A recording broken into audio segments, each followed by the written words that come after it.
Bueno,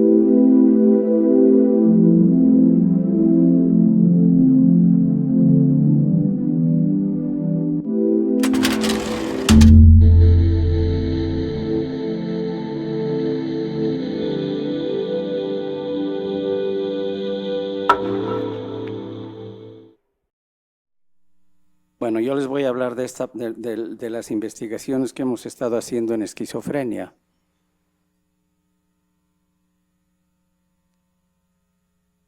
Bueno, el mundo de las personas con esquizofrenia es realmente complicado. Si ven este cuadro, los porcentajes de pacientes que presentan recaídas es un 70%, incumplimiento con los medicamentos 75% que provocan recaídas. 70% tienen una remisión incompleta y en algunos casos hay una persistencia de síntomas positivos y negativos. Los efectos secundarios llegan hasta un 50%, el 50% usan drogas y alcohol, un 85% tiene un deterioro cognitivo, por eso es que hay tantas investigaciones respecto al área de la cognición, ¿sí? Y la discapacidad que tienen es entre un 45 y un 31%. Por cuestiones de tiempo nada más traigo este ejemplo de un metaanálisis que hizo Hegarty, que incluyó 100 años de investigación, 100 años es mucho. Entre 1895 y 1992 se encontró que los pacientes mejoraron en un 35.4% en la primera mitad del siglo XX a un 48.5% en la segunda mitad de este siglo. Entonces eso es lo que realmente nos interesa, ver qué tanto los pacientes mejoran.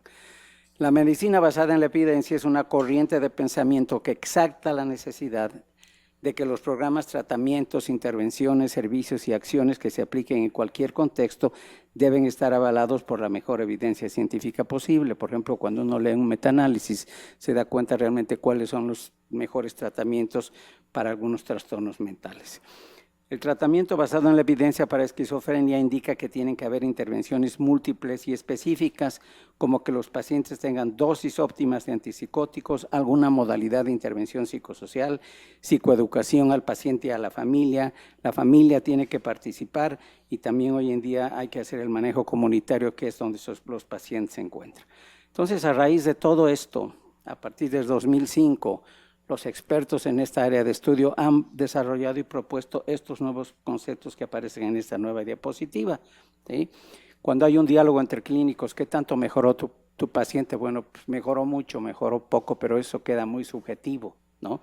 Entonces, existe el concepto para evaluar la remisión sintomática,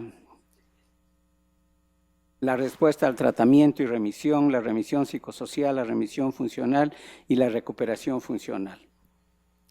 ¿Qué tenemos que considerar respecto a todo esto? Que la efectividad del tratamiento basado en la evidencia ha cambiado la perspectiva debido a mejorías en sintomatología y funcionamiento psicosocial, que se ha pasado de una perspectiva pesimista a un moderado optimismo respecto a que la remisión sintomática y la recuperación funcional son metas posibles de lograr, y desde 2005 se han planteado a nivel internacional estos criterios para evaluar estos conceptos.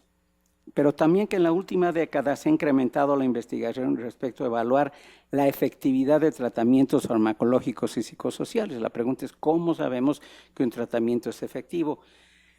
Y se ha encontrado que un número significativo de pacientes ha demostrado mejorías clínicas y funcionales, y las estrategias basadas en la evidencia, en las que se combinan intervenciones farmacológicas y psicosociales, han demostrado su efectividad, abriendo una perspectiva promisoria y mejores expectativas para los pacientes. Pero también los antipsicóticos han demostrado su efectividad en reducir algunos síntomas de la enfermedad. Por ejemplo, los síntomas positivos, hay pacientes que mejoran, que están totalmente asintomáticos, que tienen remisión, ¿sí? Pero los antipsicóticos no han podido resolver el gran cuestionamiento que existe hoy en día en la esquizofrenia respecto a los síntomas negativos. Es apatía, desinterés, planeamiento afectivo, no tener muchas ganas de hacer las cosas, eso persiste en los pacientes, que es una parte importante de la esquizofrenia. Pero los tratamientos psicosociales han demostrado su utilidad en cuanto a mejorar el funcionamiento. Y además estas intervenciones tienen un potencial considerable en componentes claves como el funcionamiento psicosocial para lograr mejorías funcionales. En Europa, por ejemplo, el doctor Leut y el doctor Van Os crearon este concepto de remisión sintomática, que tiene que ver con evaluar utilizando escalas de sintomatología como la escala PANSS, que es la escala de síntomas positivos y negativos, o la escala breve de apreciación psiquiátrica o el índice global de severidad. Entonces ellos consideran cuál es la respuesta, es decir, cuántos pacientes tuvieron un cambio clínico significativo en lo que ellos le llaman estar bien. A diferencia de la remisión, cuántos pacientes estaban asintomáticos y es mantenerse bien. Una cosa es estar bien, si el paciente no se mantiene y tiene recaída hay que volver a empezar, entonces parece que la fórmula es estar bien para mantenerse bien. Y crearon esta fórmula utilizando esta escala PANSS, ¿sí?, para hacer el cálculo. En Estados Unidos plantearon el grupo de trabajo para evaluar remisión en esquizofrenia, que consideran que la remisión es un estado en el cual el paciente ha experimentado mejorías en su sintomatología al grado que cualquier sintomatología residual es de tan baja intensidad que no interfiere de manera significativa en su comportamiento y por lo tanto se encuentra por debajo de los criterios utilizados típicamente para justificar un diagnóstico inicial de esquizofrenia de acuerdo al DSM-4. Pero parece que aquí hay dos palabras claves para entender la remisión, que tiene que ver los síntomas y el funcionamiento del paciente. Entonces, con la escala PANSS, ellos hicieron análisis sofisticados estadísticos y encontraron que con estos 8 reactivos que aparecen aquí en la diapositiva, delirios, desorganización conceptual y alucinaciones que son de la escala positiva, o manerismo y actitud postural, contenidos de pensamiento inusuales de la escala de psicopatología general, o afecto adormecido, embotado, retirada social apática pasiva y dificultad para la conversación fluida. Con estos 8 reactivos que les aplicamos a los pacientes dentro de los niveles de severidad, los pacientes tienen que calificar como ausente, mínimo, leve, y tienen que tener una duración de por lo menos mantener estos síntomas de leve para abajo durante 6 meses. Eso es lo que se considera remisión sintomática, y esto es hecho por el grupo de la doctora Nancy Andreasen. Bueno, y luego pasamos a la parte de recuperación funcional, que es la inclusión de niveles normativos de funcionamiento social, ocupacional, vida independiente y remisión de síntomas psiquiátricos planteados por el doctor Lieberman, o la habilidad para funcionar social y vocacionalmente en la comunidad por un periodo prolongado de tiempo, así como estar libre de psicopatología. Entonces, otra vez regresamos al dilema de síntomas y funcionamiento. Los modelos de recuperación funcional se dividen en 2, uno basado en la evidencia y otro en la experiencia de los usuarios. Mientras el primero surgió de la clínica, la investigación científica, el otro más bien surgió de los pacientes, de los familiares, de grupos de autoayuda y de expacientes. En el modelo basado en la evidencia, las intervenciones incluyen intervenciones clínicas, integración de varios tratamientos, rehabilitación psicosocial, familiar y psicoeducación. Y en el de la experiencia de los usuarios tiene que ver con reportes de pacientes en recuperación y de sus familiares. El objetivo en el modelo basado en la evidencia es que hay que evaluar la remisión de síntomas y que el paciente tenga un regreso a un nivel normal de funcionamiento, que todavía no sabemos bien qué es eso. Y en la parte de la experiencia de los usuarios, el objetivo es un desarrollo personal y crecimiento, sobreponerse a los efectos de ser un paciente con un trastorno mental, puede incluir remisión de síntomas, pero no es un requisito. Pero además la recuperación es una meta a largo plazo que va más allá de la remisión sintomática y de la experiencia de los usuarios. La recuperación es una meta que consiste en establecer una vida plena y satisfactoria. Para el modelo basado en la evidencia el enfoque es subjetivo y para el otro modelo es subjetivo. Los análisis cuantitativos comparados con análisis cualitativos es un enfoque psiquiátrico, un enfoque biopsicosocial, un enfoque psicosocial y del otro es un enfoque psicológico, espiritual y psicosocial. Y en el modelo de recuperación funcional se pide que por lo menos los pacientes se puedan recuperar por 2 años y en el otro modelo la recuperación es más flexible.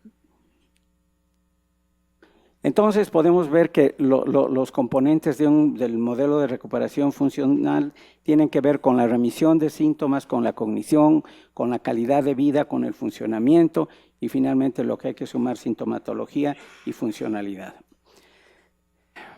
me permito presentarles al doctor Robert Lieberman, que es uno de los expertos más grandes de esquizofrenia en el mundo. Es el jefe del programa de trastornos psiquiátricos de la Universidad de California en Los Ángeles. Tiene un nombramiento como profesor distinguido de psiquiatría. Ha escrito cualquier cantidad de libros y ha publicado en todas las revistas científicas de salud mental. Lo bueno es que lo conocimos, somos amigos y hemos podido publicar con él, ¿sí? Y él propuso estos criterios de recuperación funcional, ¿no?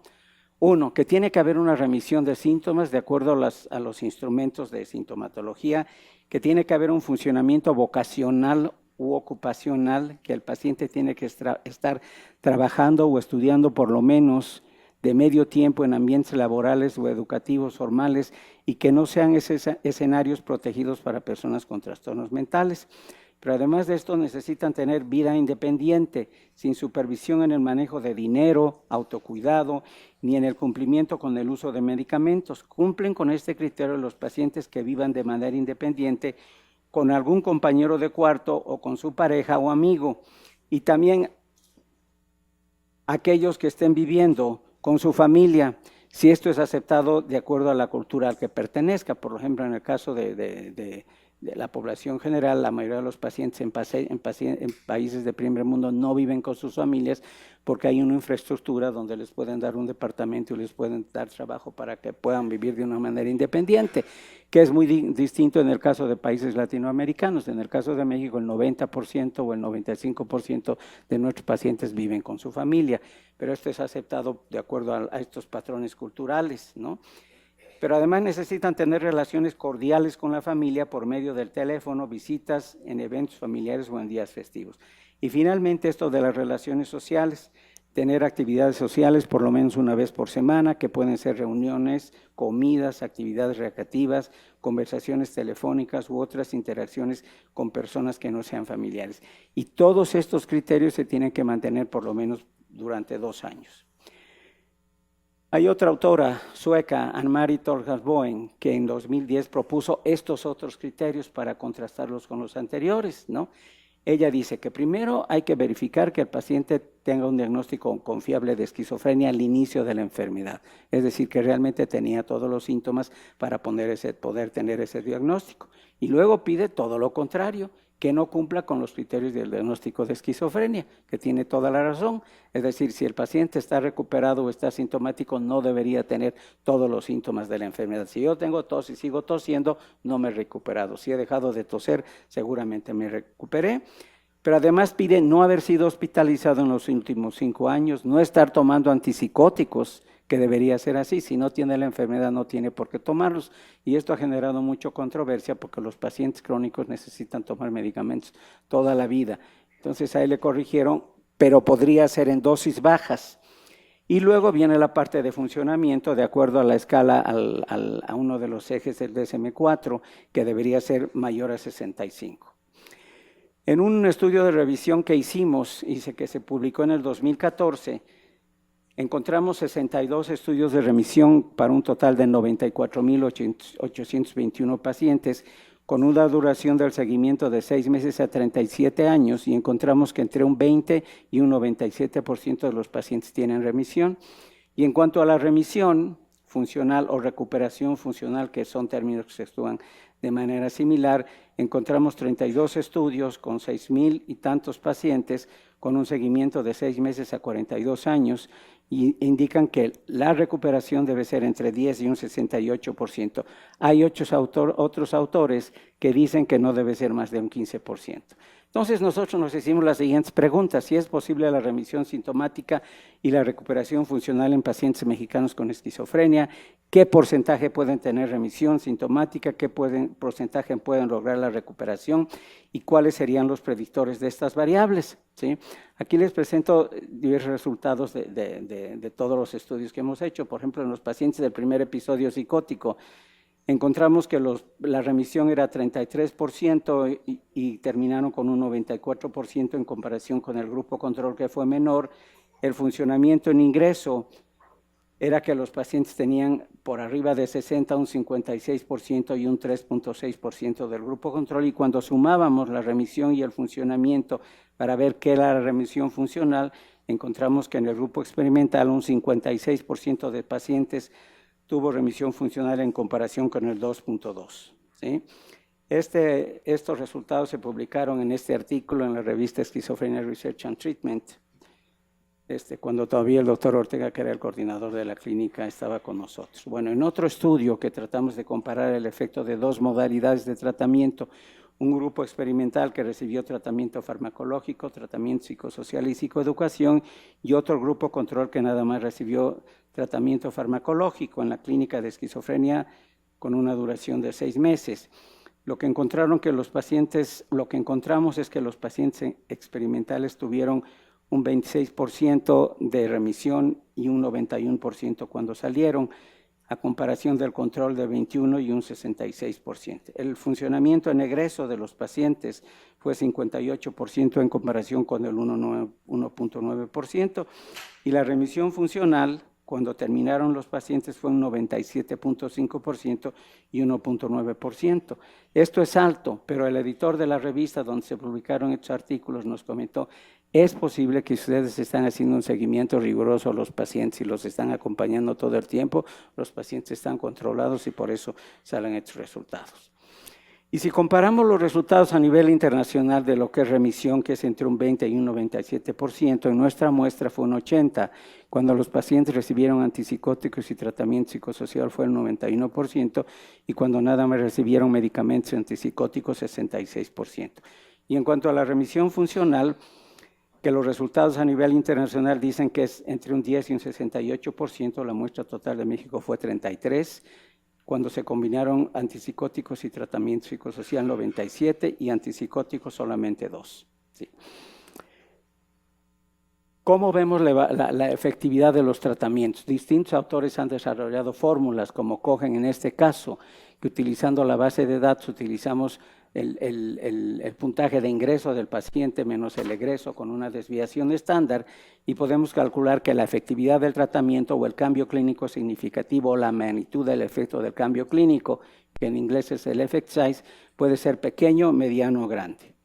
Y nosotros encontramos aquí en los grupos experimentales y controles que, como por ejemplo en la escala PANSS, que mide síntomas, la efectividad del tratamiento es grande para los dos grupos, pero cuando se habla del funcionamiento psicosocial es grande en el grupo experimental, pero no en el control, y también cuando se habla del funcionamiento global, que es mucho más alto en el experimental y en el control, que el control. ¿Sí?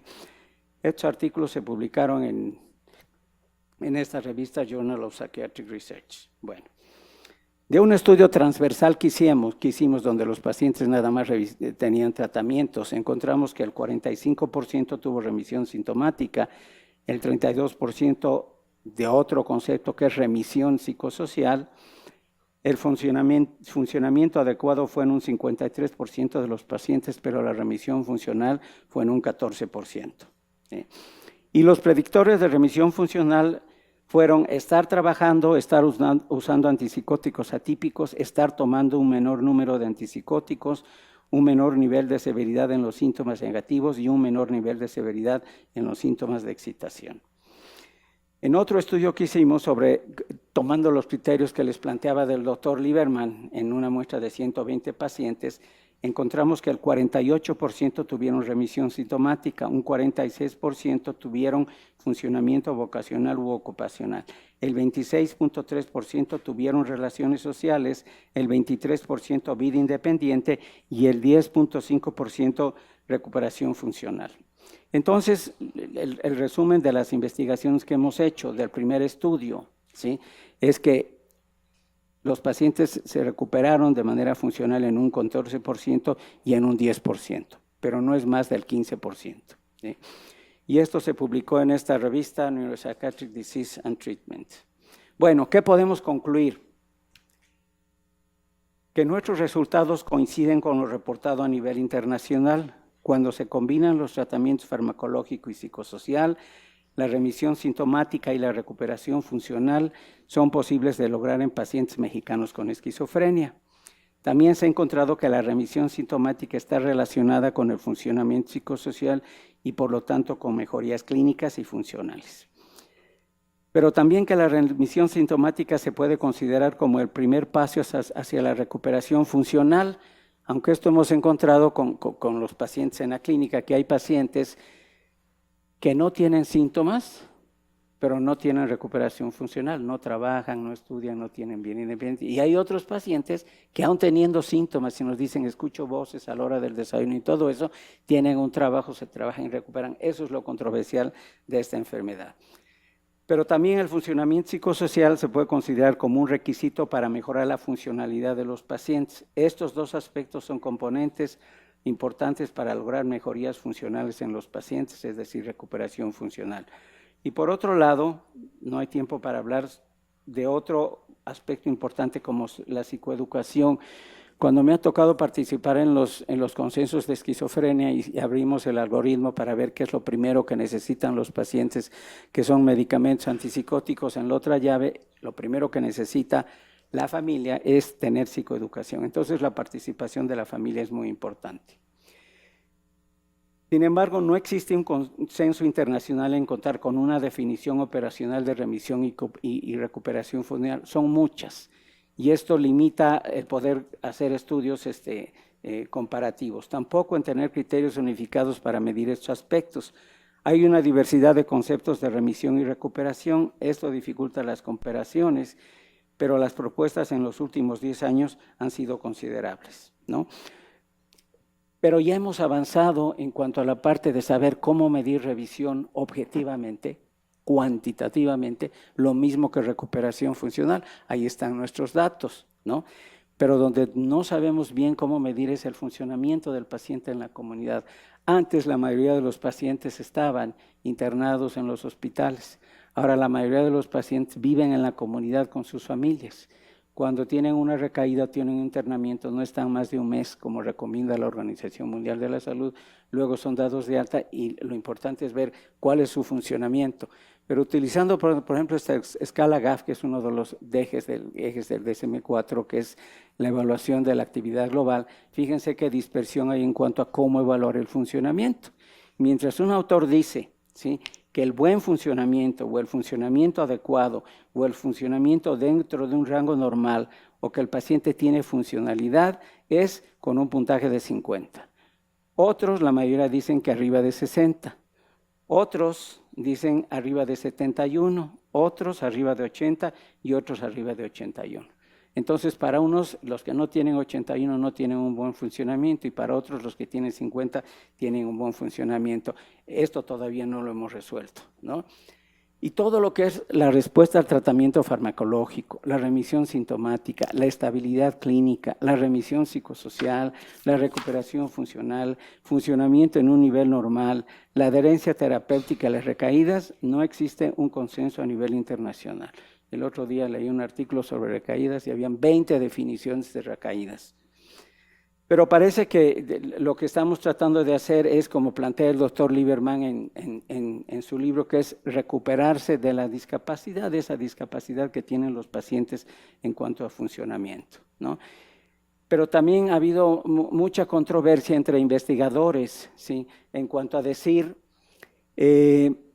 si es posible la recuperación funcional o no. Una buena parte de los investigadores dicen que no, que ese es un invento de la psiquiatría, y hay otros que se dedican a investigar estos aspectos que dicen que sí es posible la recuperación funcional, pero bueno, los pacientes levantaron la mano y han empezado a publicar en esos testimonios que salen en la revista, inclusive en Esquizofrenia Bulletin, donde un paciente dijo, oigan, yo tengo esquizofrenia, yo estudié medicina, yo estudié psiquiatría, yo doy consulta, tengo una familia y tengo hijos y tengo recuperación funcional. Y otro paciente dijo, yo estudié psicología, yo me dedico a dar terapia a pacientes con esquizofrenia, tengo mi pareja, tengo hijos y tengo recuperación funcional. Entonces los testimonios de los pacientes ayudaron a entender que si tomamos en cuenta lo que ellos están diciendo, existe esto de recuperación funcional. Entonces, en el caso de este paciente Davidson en el 2007, lo que dice es, quisiera mantenerme activo, productivo, estar en contacto con la gente, escribir cartas, correos, como lo hacía antes, tener un trabajo, limpiar mi cuarto y lavar mi ropa, ¿sí? El doctor Peter Weyden desarrolló esta pirámide muy interesante respecto a recuperación funcional, que dice que cuando se mantiene la estabilidad clínica puede haber una respuesta al tratamiento, que cuando hay mejorías en las funciones como calidad de vida y en la cognición puede haber remisión, y cuando un paciente funciona de una manera independiente puede tener recuperación. ¿Sí? Entonces, la perspectiva histórica se ha pasado de un modelo custodial que va del síndrome del hospitalismo, del institucionalismo, en el cual los pacientes estaban de por vida en las instituciones psiquiátricas, a lo que hoy en día le llamamos la reinserción social de los pacientes que ahora viven en la comunidad. El reto actual es la remisión de síntomas y el funcionamiento del paciente en la comunidad. Estamos en proceso de pasar del modelo tradicional a un enfoque orientado hacia la recuperación funcional. Muchas gracias.